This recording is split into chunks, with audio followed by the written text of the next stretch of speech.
Kevin is a great guy. He's a great accountant. He is not much of an entertainer. I want you to know that I'm happy for you. I wish nothing but the best for you both. An older version of me, she perverted like me. I'm totally gonna bang Holly. Go down on you in a theater. Does she speak eloquently? And would she have your baby? I'm sure she'd make a really excellent mother. I am totally gonna bang 'Cause the Holly. love that you gave, that we made, wasn't able to make it enough for you to be open wide. No. And every time you speak her name, don't you know how you told me you hope the words till you died, but you're still alive, and I'm here to remind you of the mess you left when you went away. It's not fair to deny me of the cross I bear that you gave to me. You ought to know.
After Stacy left, things did not go well for a while.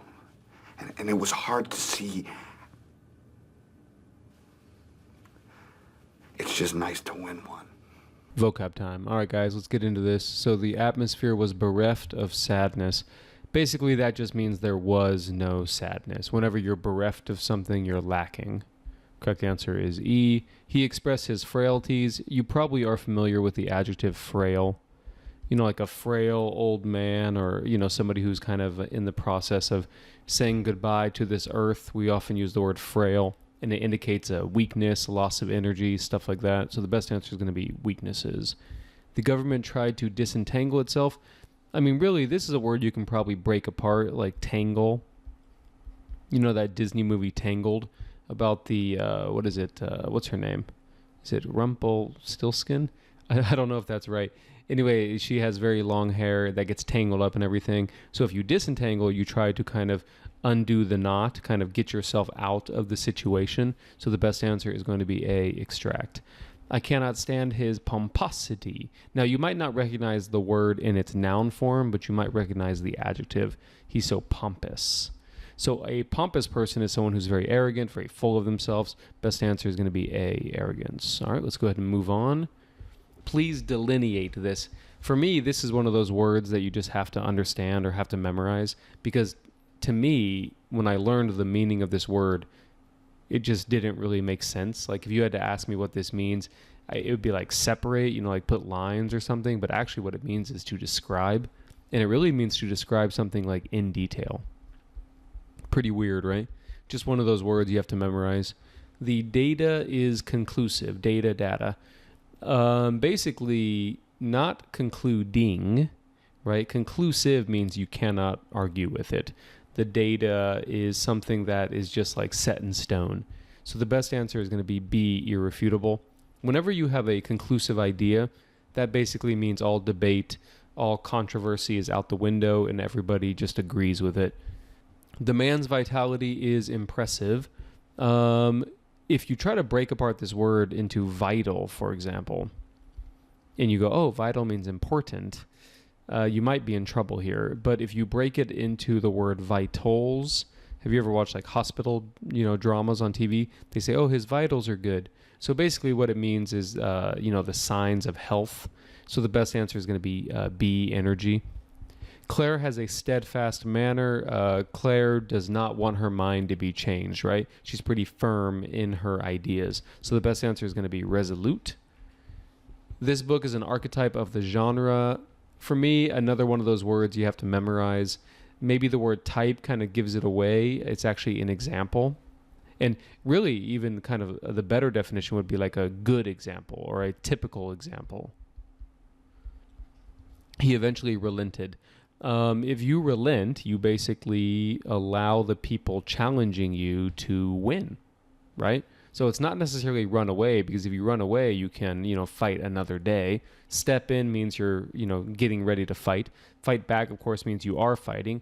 Got out might be a synonym with ran away here. So the best answer is gave in, which basically means you allowed, people challenging you.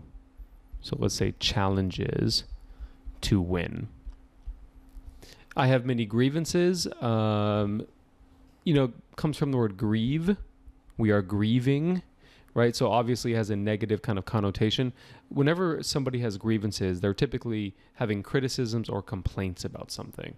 So I have many grievances for this company or something like that. The teacher harangued the students. This can actually be a verb and a noun, and in this case it's being used as a verb. So a harangue is the noun, a very long speech, often kind of a lecturing tone or a bitter and kind of scolding tone. So the verb is quite similar. Correct answer is going to be critically lectured. All right, moving on. These are auspicious times. One of these words for me that I had to learn again, just like memorize it, because to me, breaking apart this word or just kind of like using the sound of it just doesn't work. Correct answer is favorable. The army yielded. Yield has two meanings. So one meaning is to produce something. If we're talking about like the ground or crops or something. Another meaning is to give up. It's quite similar to that word relent. So the best choice is going to be A, surrendered, right there. The organization appropriated many of its items. Now, this looks very similar to the word appropriate, but it's being used as a verb here, and it has a completely different meaning. So whenever a army or a powerful organization appropriates something, they basically take it by force. So of these 5, which one means take by force? It's going to be B, C's. The rhetoric of today is no worse than that of the past. Now, it might seem like the rhetoric of today is worse than the past. And I think that might be the effect of social media and just so many people have access to the internet.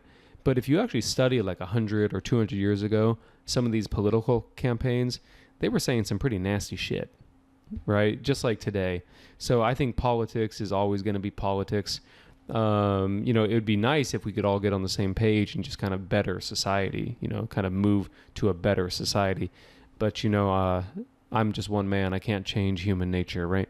So the rhetoric of today is going to be the language, and specifically language that is designed to maybe stir people up or kind of provoke reactions. All right, moving on. We should conspire with the others. So I think this is the verb of the noun conspiracy. I'm pretty sure, which means now you probably know what this means. A conspiracy is, when a lot of people get together to kind of influence something in the shadows, right? So the best answer is going to be scheme. Scheme means like you have a plan, but it might not be an honest plan. You're trying to trick people or something. She has a whimsical air about her. Have you ever heard the phrase, he's kind of like subject to his whims? I think that'll tell you what this means. So whenever you're subject to your whims, you're basically very unpredictable. Your mind changes all the time, and then you kind of just follow it. So the best answer is going to be E, impulsive. This is a proxy, kind of a legal term here. A proxy is someone you send in your stead to kind of represent you. So the best answer of the 5 is going to be substitute. It's like, here, this person will stand in my stead. This is my substitute. The room was sparsely furnished. Pretty easy one, maybe even a TOEFL word, but the answer choices are not that easy. So which one of these words best means like a little? And the correct answer is going to be meagerly. These are adverse conditions. Probably easier if you look at the noun, adversity. You probably know what it means now. So these are harmful, right? The group exhorted the government. Looks negative, but actually this is not that negative. It basically means like, almost like begged. Like, please, you must do this, right? So the correct answer is urged. Linda dances with poise. So she's clearly a good dancer, but the question is how? Someone who has poise is very composed, very maybe even-keeled. Somebody who is very almost graceful, no jerky movements. So the best answer is going to be B, composure. He is adept, no doubt about it. This man is skilled. Well done. It's tedious work. I often use this word in my YouTube videos, so you should know by now, what this means. Correct answer is boring.